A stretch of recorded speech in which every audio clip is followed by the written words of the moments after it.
Gimana bisa jadi perempuan hebat semacam ini? Amalnya apa? Sekarang kita masuk pada amal ibadahnya.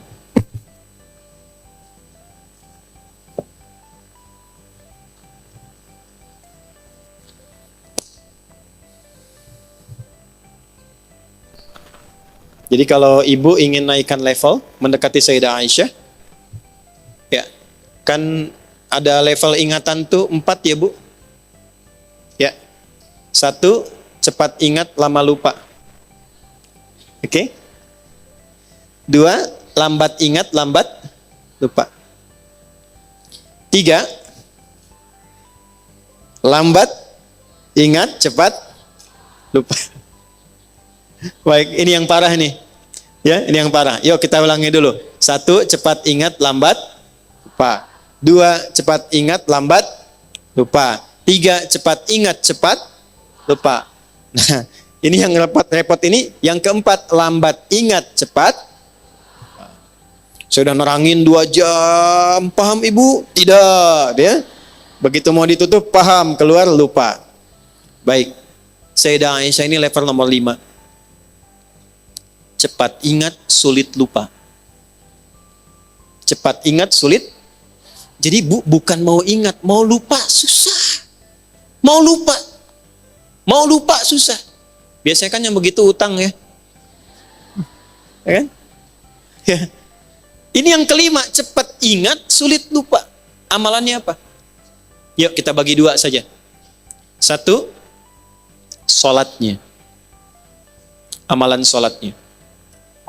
Itulah sebabnya kenapa tadi saya sebutkan di awal tentang saudara beliau Abdurrahman ini.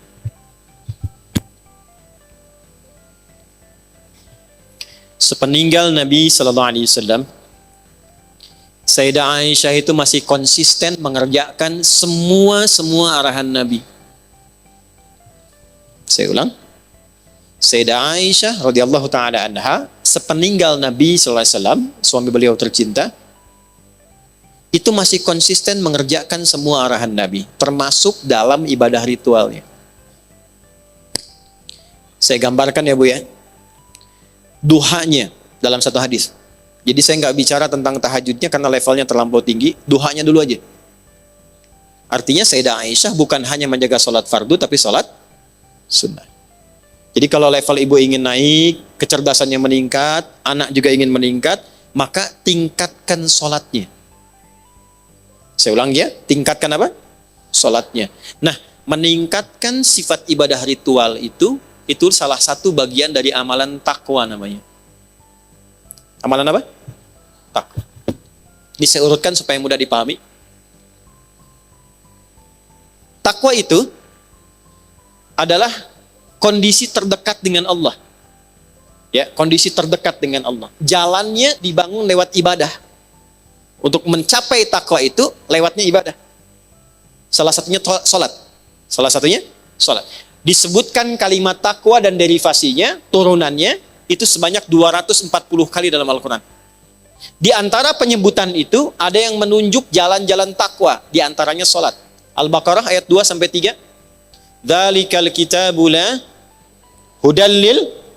Siapa muttaqin orang takwa di ayat itu? Ayat 3-nya, alladzina yu'minuna bil ghaibi wa yuqimunas. Baik, dan dia konsisten meningkatkan sholatnya. Poin saya bukan di kalimat terjemahannya. Poin saya lihat sini. Coba ibu bedakan tulisan sholat di ayat 3 di Al-Baqarah dengan ayat 238.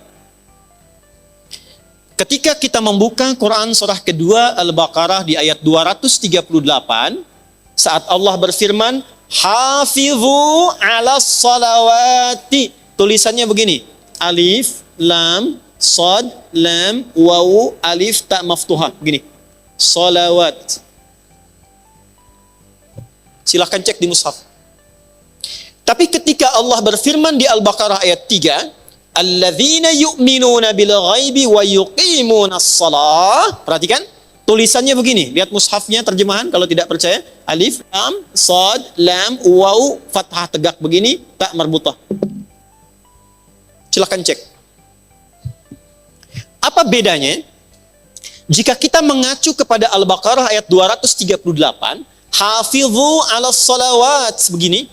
Ini maksudnya sholat fardu. Sholat wajib. Ada berapa jumlahnya? 5 waktu. 2, 4, 4, 3, 4. Itu rumusnya. 2 subuh, 4 zuhur, 4 asar, 3 maghrib, 4 isya. 2, 4, 4, 3, 4. 5 waktu. Banyak tidak? Banyak, karena itu jumlahnya 5 kan? Jamak. Tapi kalau ibu ingin menambah dari yang fardu itu dengan tambahan sunnah, sebelum subuh ada 2 rakaat. Sebelum zuhur ada 4 rakaat. Nggak sampai 4 bisa 2. Setelah zuhur 2 rakaat. Setelah maghrib 2 rakaat. Setelah isya 2 rakaat. Malam tahajud. Nah kalau itu ditambahkan pada yang fardu, bukan sekedar yang fardu saja, maka robah kalimatnya dari ciri yang pertama begini kepada bagian yang kedua begini. Alladzina yu'minuna bil ghaibi wa yuqimunas. Nah, ini bentuk yang kedua, as-shalah, alif, lam, shad, lam, waw, fathah tegak, tak marbutah. Nah, orang takwa di Quran itu disifatinya dengan yang ini, yang kedua.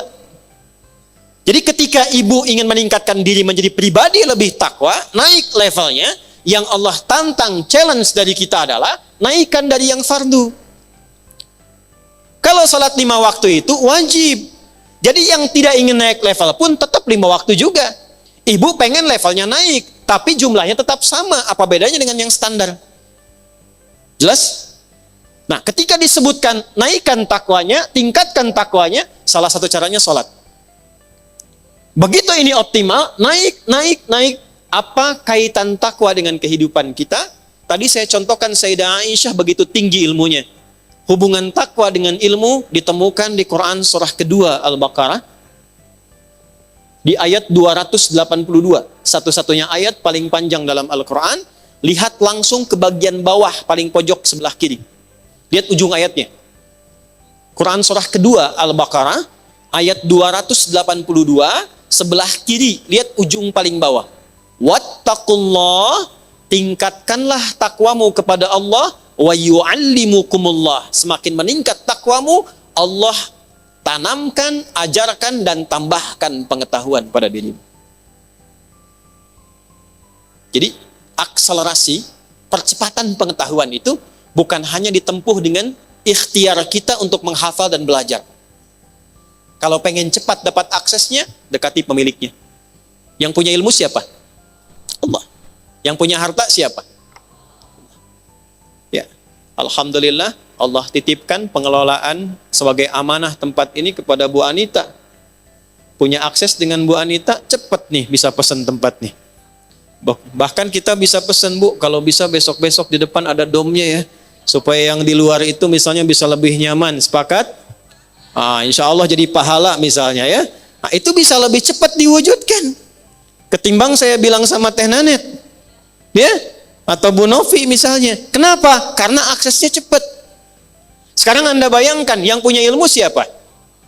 Kalau kita mendekati Allah, maka Allah sendiri yang menyampaikan, aku berikan percepatan tambahan pengetahuan. Di luar batas standar manusia. Itulah sebabnya orang dulu tuh tahu betul, kalau ingin cepat pintar yang diajarkan, sholat dulu, Bu. Pernah dengar Abdullah bin Mas'ud? Abdullah bin Mas'ud itu belajar bahasa Persia, dan Ibnu Abbas itu belajarnya cuma 3 hari. Langsung menguasai bahasa asing 3 hari. Pernah dengar Ibnu Sina? Avicenna? Ya kan? Bapak kedokteran. Avicenna itu ibu bapaknya paham betul tentang fikih ini. Ini ada nasabnya. Maka dari kecil yang diajarkan cuma 2. Quran dan sholat, Quran dan sholat. Avicenna, cek di sejarahnya, kalau lupa sesuatu itu bukan buka buku. Datang ke masjid, sholat 2 rakaat dan ingat apa yang tadi terlupa. Semua. Makanya kalau ibu cek, kenapa Nabi mengajarkan pada orang tua dengan ketat, dari kecil anak itu ajarkan sholat. Pernah dengar hadis ini? Usia 7 tahun ajarkan anakmu apa? Kalau 10 tahun masih bandel, maka lakukan apa? Pukul.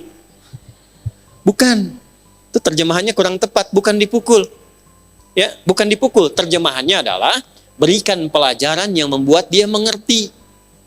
Doroba itu bukan hanya memukul, asalnya memberi pelajaran, memberi contoh. Doroballahu mathala, Allah ngasih contoh. Di Arab itu ngasih contoh, kebiasaannya mukul dengan halus. Di kita tidak harus mukul, uang jajan tahan. Itu bisa begitu. Nah, kenapa dari kecil itu sholat yang ditekankan? Dua tujuannya, supaya anak jadi baik, yang kedua dekat dengan Allah, kepintarannya meningkat. Tapi orang tua sekarang saya perhatikan luar biasa advance. Ya, anak TK-nya sudah manasik gitu. Ya, Nabi tekankan sholat, ini sudah manasik, ya, level kelima tuh. Ini kan level 2. Jelas ya? Wattaqullaha wa yu'allimukumullah. Sekarang lihat cara sholatnya Sayyidah Aisyah saat duha. Duha itu sholat fardu atau sholat sunnah? Perhatikan kesaksian dari keponakan beliau. Aku ke rumah bibiku dan menyaksikan bibiku sedang sholat duha. Dalam satu riwayat membaca surat Tur, surah ke-52. Ketika sampai pada bacaan tasbih, beliau bertasbih dan menangis dalam tasbihnya. Perhatikan baik-baik ya. Semua biografi, cerita tentang orang-orang hebat di masa lalu selalu memberikan kita informasi, tidak pernah mereka membaca apapun kecuali paham apa yang dibaca itu. Minimal tahu artinya, Bu. Nih ya, saya tuliskan. Saking paham dan mengerti tentang ayatnya, saya lihat bibi saya itu bukan sekedar baca diulang sampai menangis. Sesegukan kalau bahasa kita itu, saking merasakan dalamnya ayat itu untuknya. Karena lama, ini baru satu ayat, karena lama baca itu, saya putuskan saya ke pasar dulu untuk beli sesuatu. Begitu saya kembali, saya lihat bibi saya masih baca ayat itu dan masih nangis seperti tadi. Ibu kesini, lihat teman ibu sedang sholat, baca Al-Ikhlas, saking ikhlasnya nangis misalnya. Ya. Baru nyebut Allahus Somad, ingat semua masalah misal. Ya. Nanti ada sanadnya, Bu. Al-Ikhlas itu ada sanadnya, nanti saya cerita di akhir ya, tolong diingatkan. Misalnya begitu Allahus Somad diulang-ulang, sudah 5 menit belum selesai. Ibu putuskan saya ke Kosambi dulu aja deh, ntar kesini lagi. Begitu kesini lagi, masih di ayat yang sama, masih nangis, dan itu yang dikerjakan sholat sunnah. Itulah Sayyidah Aisyah.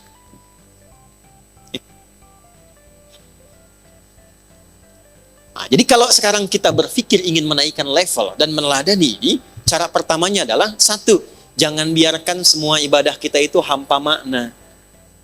Jangan biarkan tidak mengerti apa yang kita kerjakan dan kita lakukan dalam ibadah kita. Karena di Islam itu unik, semua ibadah itu ada artinya, Bu. Ada petunjuknya. Ini sindiran yang halus dari Allah ya, bukan dari saya. Di Quran surah ke-29 ayat 45. Bahasa tafsirnya gini, ini nggak ditemukan di terjemahan. Bahasa tafsirnya, maaf, akan ditemukan orang sholat yang tidak paham, tidak mengerti apa yang dibaca dan dilakukan dalam sholatnya. Saya bacakan ayatnya. Utslu ma uhiya ilaika minal kitab. Utslu. Kalau ibu buka mushaf, di situ terjemahannya bacalah. Coba lihat, utslu terjemahannya apa? Bacalah. Ada yang bawa mushaf? Terjemahannya apa di situ? Bacalah kan? Utslu, tahan. Utslu, bacalah kan? Baik. Sekarang saya tanya, wahyu pertama turun apa? Iqra, apa artinya Iqra? Kalau sama-sama terjemahannya, kenapa kalimatnya beda? Satu utslu, kedua Iqra. Bu, kalau Iqra, tuh Iqra.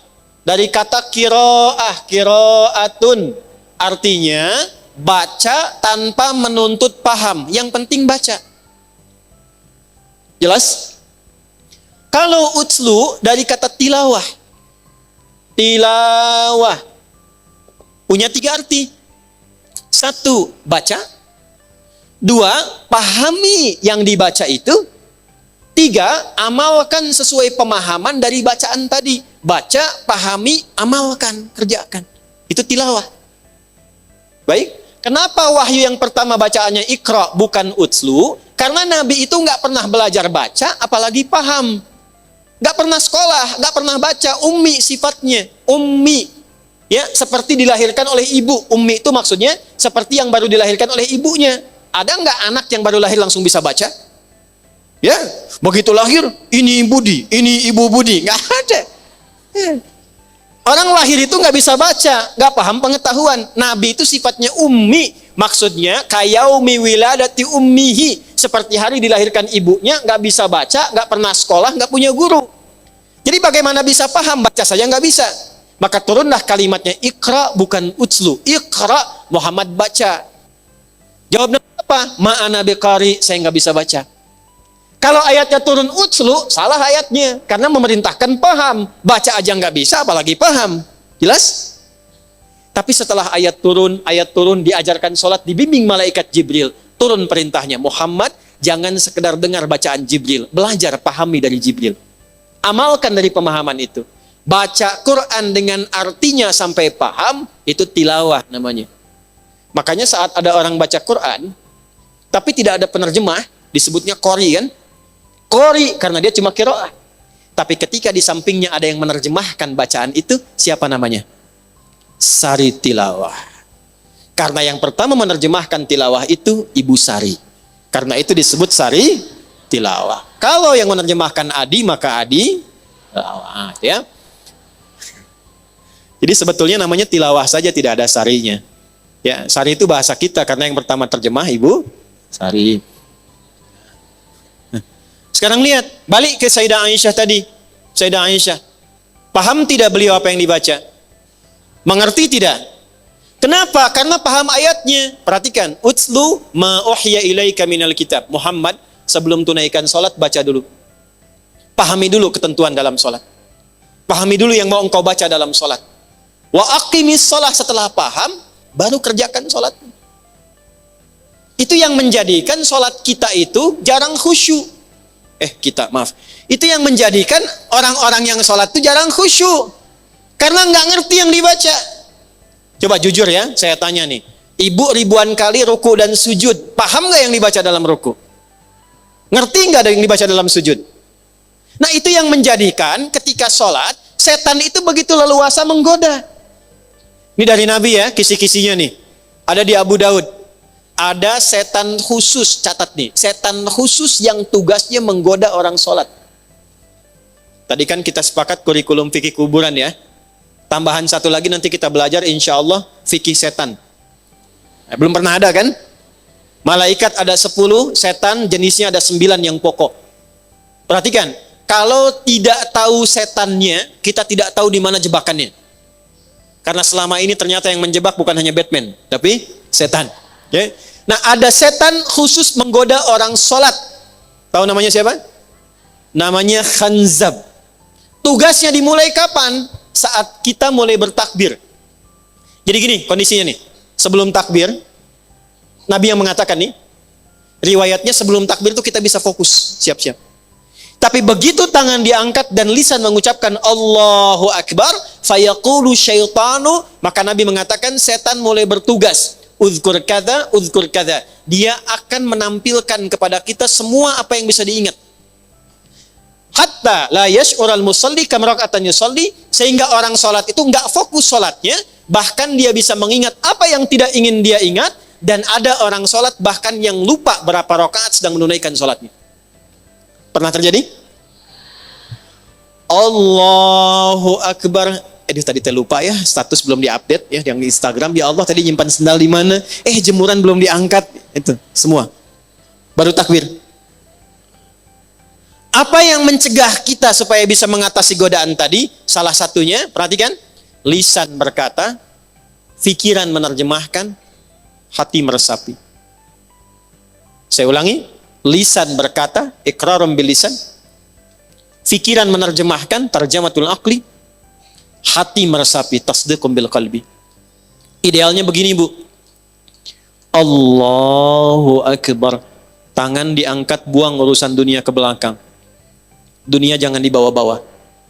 Lisan mengucapkan, kenapa dunia jangan dibawa? Apapun statusnya, punya kedudukan, punya harta, punya ilmu, sudah. Sekarang saat sholat kamu hamba yang mungkin wafat dalam sholatmu itu. Buang semua dunia ke belakang. Katakan hanya Allah yang paling agung. Perhatikan baik-baik. Kalimat ini begitu diucapkan Allahu Akbar, terjemahkan di pikiran kita supaya setan tidak sibuk mengganggu pikiran kita. Ya Allah, Engkau yang maha agung. Lalu resapi dengan hati, katakan dalam hati, ya Allah, aku taubat selama ini, bahkan sebelum sholat, mungkin merasa yang paling hebat, merasa yang paling agung, merasa yang paling besar, yang paling hebat dibandingkan dengan suami, yang paling agung dibandingkan dengan teman, yang paling perkasa dibandingkan dengan tetangga. Aku taubat ya Allah. Itulah sebabnya ketika mengatakan Allahu Akbar, selanjutnya Allahumma ba'id baini wa baina khataayaya kama ba'adta bainal masyriqi wal. Perhatikan, ya Allah, aku mengakui dalam sholat pun ini, aku masih banyak dosanya. Masih banyak salahnya. Itu baru takbir. Lu digambarkanlah kemudian apa yang kita bawa itu dan berharap rahmat Allah. Karena panggilan sebelum sholat itu panggilannya begini. Wa annahum ilaihi raji'un. Hai orang yang sholat, Al-Baqarah ayat 46. Al-Baqarah ayat 46. Hai orang yang sholat, kalau pengen khusyuk, rasakan mungkin ini panggilan terakhir dalam sholatmu. Mungkin dalam sujudmu engkau wafat. Itu kata Allah. Makanya imam di Kalimantan yang imamin subuh kemarin sungguh beruntung. Begitu sujud meninggal. Kan sebelum sholat dipanggil dulu kan? Ya. Ibu Siti, ada Siti di sini? Ada. Ibu Nia ada? Dah, ini pasti nggak ada. Ini pasti nggak ada. Ibu Sisuka pasti nggak ada. Oke? Ibu Sisuka dipanggil Allah, artinya apa? Hah? Meninggal. Kita 5 kali setiap hari dipanggil oleh Allah. 5 kali. Pasti meninggal tidak? Tahu waktunya kapan? Mungkin hari ini? Kalau sudah tahu mungkin meninggal hari ini, kenapa masih sibuk dengan dunia? Kenapa kita tidak kelola dunia itu untuk mendapatkan ridho Allah? Maka dibalik. Salatnya Bunda Aisyah, Sayyidah Aisyah radhiyallahu ta'ala anha, tidak pernah mengucap sesuatu kecuali paham apa yang diucapkannya. Dan itu yang mengajarkan siapa? Bapaknya. Bu, Abu Bakar itu diminta oleh Nabi jadi imam, selalu menolak jawabannya. Jangan saya Nabi, jangan saya. Kenapa? Karena beliau itu kalau sudah takbir, itu langsung nangis. Nyambungnya itu lama. Bayangkan, sahabat Nabi, dekat dengan Nabi, kecil gaul dengan Nabi, dewasa jadi sahabat Nabi, mengeluarkan semua hartanya untuk Nabi, berjuang dengan Nabi, wafatnya dikubur di samping Nabi, anaknya jadi menantunya, ya, anaknya nikah dengan Nabi, Nabi menantunya, di surga bersama Nabi, itu masih punya pribadi saat takbir, baru baca takbir, langsung gemetar tangannya nangis, karena merasa masih ada dosa dalam dirinya. Ya Allah, saya masih banyak dosa. Ya Allah, makin banyak orang mengagungkan saya, padahal saya baru mengatakan engkau yang paling agung. Sementara orang menganggap saya hebat, mengagungkan saya, menganggap saya punya kuasa, menganggap saya punya harta, saya tobat ya Allah, saya masih banyak salahnya. Itu Abu Bakar. Dan diwariskan sifat itu pada putrinya. Diwariskan pada siapa? Putrinya. Maka cara yang pertama, tingkatkan takwa, belajar ini, coba mulai sekarang perbaiki sholatnya. Gak usah dipaksakan semua dulu, satu-satu. Satu-satu. Sekarang saya pengen belajar tentang takbir. Apa maksudnya, apa artinya, apa hikmahnya, praktekkan dalam hidup.